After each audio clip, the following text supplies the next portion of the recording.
12 years.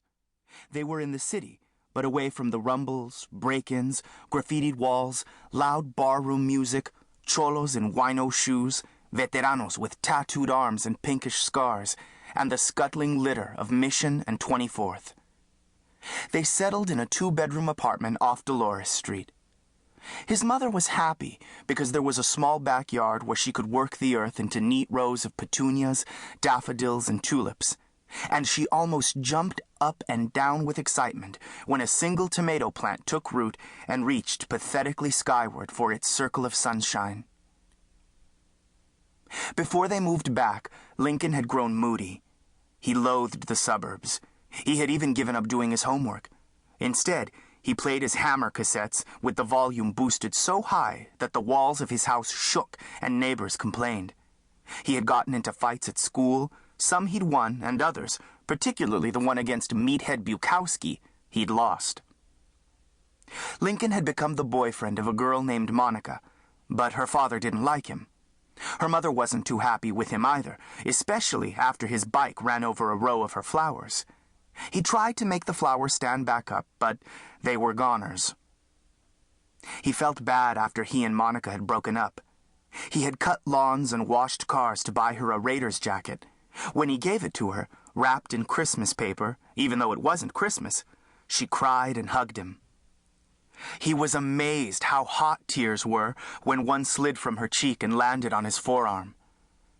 But her parents had made her give the jacket back, and now she was gone. The jacket was hanging in Lincoln's closet, limp as a flag with no wind. After Lincoln and his mom moved back to San Francisco in January, he began to study Shorinji Kempo, a Japanese martial art, at the Soto Zen Center. He had discovered the center one Saturday after he and Tony, barrio brothers in red sneakers, got on the wrong bus and ended up in Japantown. They kicked around for a while, looking at the vases, lacquer boxes, and pearls in store windows. They bought a box of popcorn and watched girls.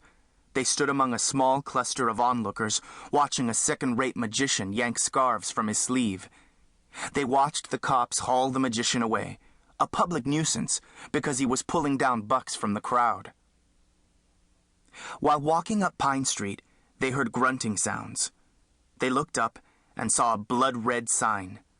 2 combatants and the words Shorinji Kempo. They followed the grunts and yells down a hallway and were surprised to come to a room full of people working out in white uniforms.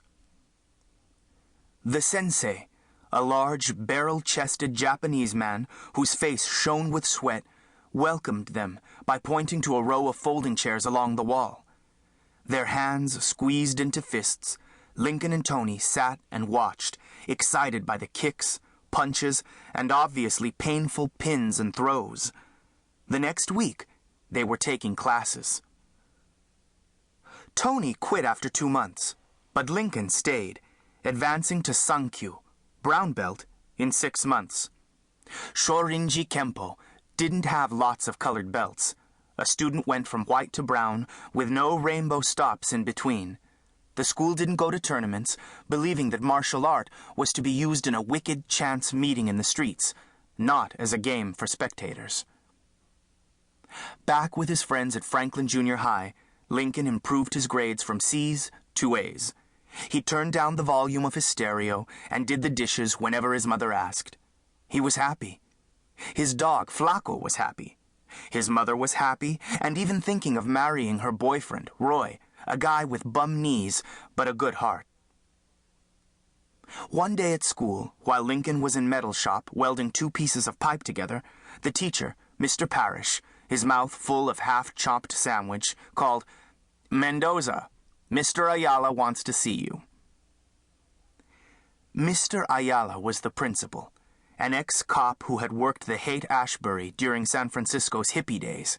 He was tough and proud of the ridged knife scar on his forearm.